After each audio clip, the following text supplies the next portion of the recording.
Hari Batik Nasional yang diperingati setiap 2 Oktober menjadi momentum untuk mengenalkan kekayaan budaya Nusantara melalui motif batik yang cantik dari berbagai daerah di Nusantara. Agar batik tetap lestari, generasi muda mengambil peran penting untuk ikut serta menjadikan batik sebagai bagian dari gaya hidup dengan rutin mengenakan busana batik dalam segala aktivitas.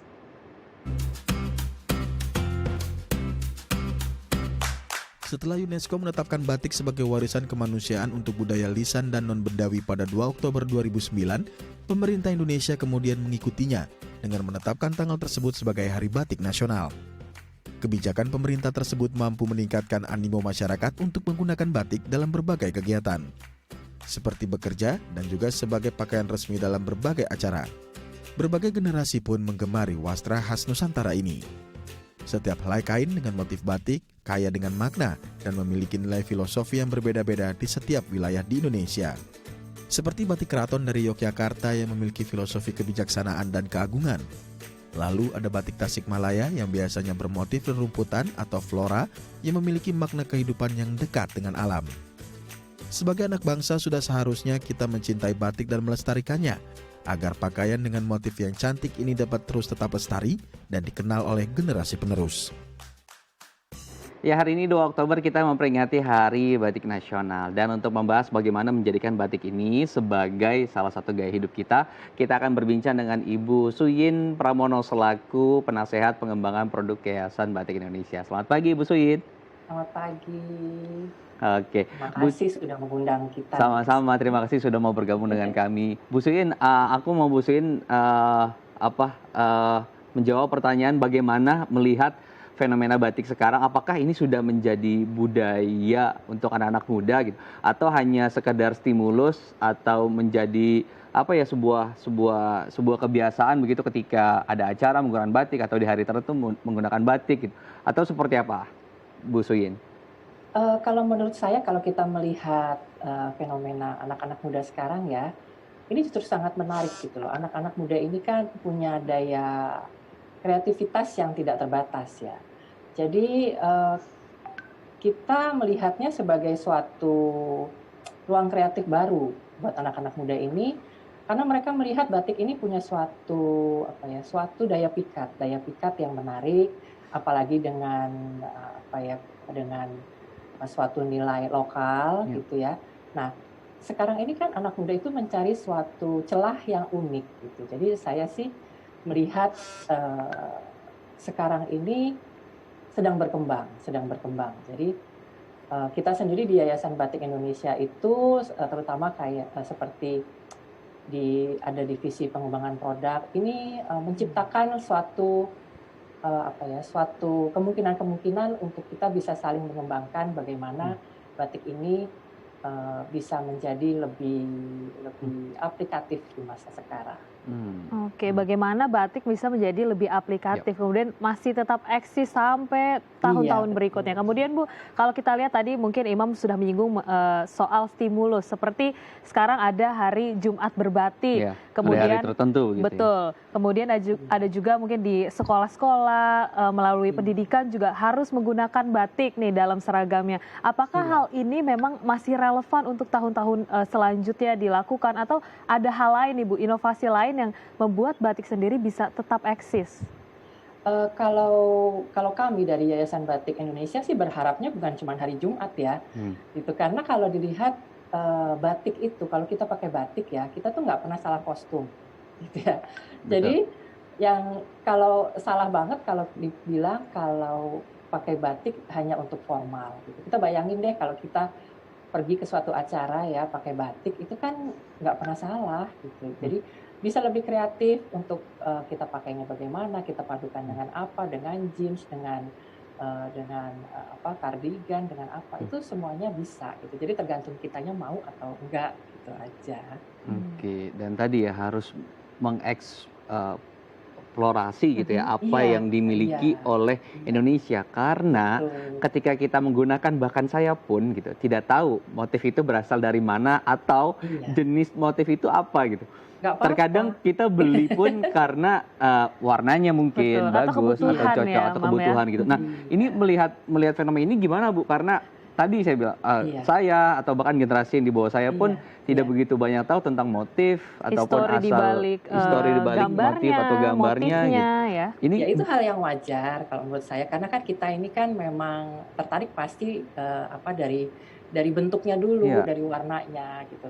Tapi dari kita tertarik itu sudah merupakan suatu, apa ya, suatu suatu anugerah gitu loh. Jadi dari kita lihat, kita suka, dan kemudian kita cinta, baru kita mencari tahu.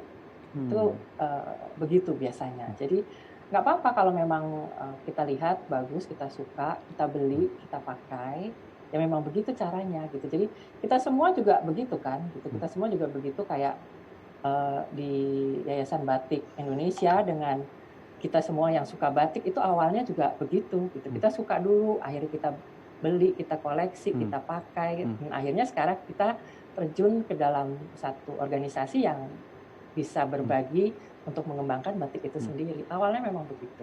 Oke, Oke, jadi kemudian dari suka kalau dulu ya. berbicara tadi kan gaya hidup, banyak Iya, sekarang mungkin paparan pop fashion, fast fashion gitu. Apalagi untuk anak muda ada K-pop, ada budaya Ya, barat gitu kan fashionnya. Nah ini bagaimana sih agar anak-anak muda ini tetap pede menggunakan dan oke. memperlihatkan batik itu adalah sesuatu Iya, hal yang memang indah gitu.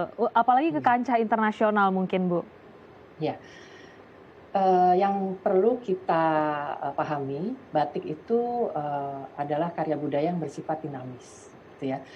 Jadi kalau kita lihat dari zaman Mataram dulu sejarahnya, itu kan batik memang selalu beradaptasi, berubah, berkembang, gitu ya. iya, Jadi pada saat zaman kolonial dia ada batik Belanda, terus ada batik Hokokai, kemudian ada zaman, mulai ada batik yang dengan tema-tema patriotik. Nah, jadi menurut saya, suatu pengaruh budaya populer seperti K-pop, J-pop, itu bukan merupakan satu ancaman gitu. Jadi, hmm, itu merupakan suatu, apa ya, kesempatan yang kita hanya menunggu aja, nanti jadinya bagaimana gitu ya. Jadi nanti justru akan menjadi satu kekayaan, hmm, batik yang baru buat Indonesia. hmm, Jadi kita tidak bisa menentang, perubahan zaman, tetapi, beruntung bahwa batik ini merupakan suatu, kain tekstil yang sangat mudah beradaptasi. Nah, itulah keunggulannya hmm, batik, gitu ya. oke. Jadi nggak apa-apa mau ada pengaruh-pengaruh populer itu kan datang, pergi, gitu, tapi batik tetap ada, gitu. Itu yang kita optimisnya begitu sih. Nah, ini sebetulnya seru. Everlasting ya. Jadi karena Iya, ya sesuai dengan asal usul ya batik kan sebetulnya menulis dengan titik-titik gitu. Iya, Jadi iya, bukan motifnya mau apapun, bahkan sekarang setiap daerah mengeluarkan motif sendiri gitu. betul betul. Jakarta sekali. juga punya Dan motif bukan hanya sendiri, Jawa ya. daerah-daerah lain juga motif sendiri gitu dengan Iya. warna-warna yang cerah gitu. Bu, kemudian yang dilakukan oleh teman-teman dari Yayasan Batik Indonesia ini apa sih untuk menjaga agar tadi batik tetap lestari terus kemudian juga dicintai oleh masyarakat? Jadi Yayasan Batik Indonesia itu kan lembaga yang misinya untuk, mengangkat, dan meneruskan, batik, terutama masyarakat pengrajinnya. Jadi saat ini kami bekerja sama dengan banyak pengrajin, di daerah-daerah terutama ya, terutama mengadakan pembinaan. Nah, pembinaan ini disesuaikan dengan situasi dan kondisi yang sangat, mereka perlukan. Jadi kalau saat-saat pandemi ini, pertama kami membantu mereka di bidang penjualan seperti yang, apa, sudah dilakukan oleh Yayasan Batik Indonesia mengadakan jualan, online dan offline Hmm, gitu ya. Sekaligus ini, harus di-follow ya yang Instagram-nya, @YBI Official gitu ya. Dan, ternyata ini juga sangat membantu, itu dari segi ekonomi. Kemudian kami juga mengadakan, pelatihan pembinaan terutama yang berkaitan dengan teknologi, terus kemudian seperti, pewarnaan, motif, dan bermacam-macam. Oke, tadi ada pelatihan, kemudian juga membantu ya, para Iya, pengrajin di tengah pandemi betul. gitu ya, dengan iya, iya, penjualan-penjualan secara iya, e-commerce gitu, secara iya, betul. virtual daring. Kemudian Bu kalau melihat tadi ada pelatihan nih, saya tertarik, apakah masyarakat bisa mengaksesnya? Apakah mungkin ada webinar secara online Iya, untuk masyarakat? iya, Tentunya juga anak muda nih untuk ikut iya, mengetahui tren-tren batik saat ini seperti iya. apa?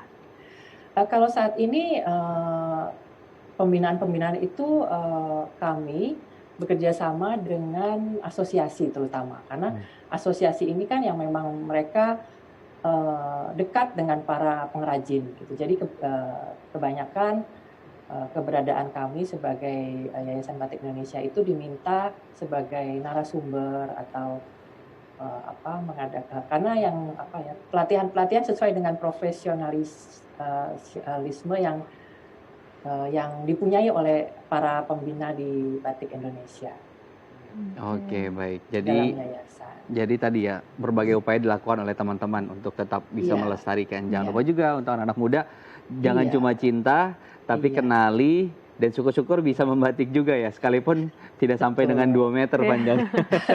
Jadi memang Setidaknya Yayasan pernah Batik pernah ini mencoba. kita tuh terdiri dari para Iya, profesional, baik. terus dengan ahlinya di bidang masing-masing lah. Baik, jadi Oke. tinggal datang aja nanti ke Yayasan Batik Betul Indonesia. Oke, sekali. terima kasih Bu Suin telah berbagi informasi dan inspirasi di Halo Terima Indonesia. kasih. Sama-sama. Usai jeda kita akan menghadirkan informasi menarik dan inspiratif lainnya. Pemirsa tetap bersama kami di Halo Indonesia.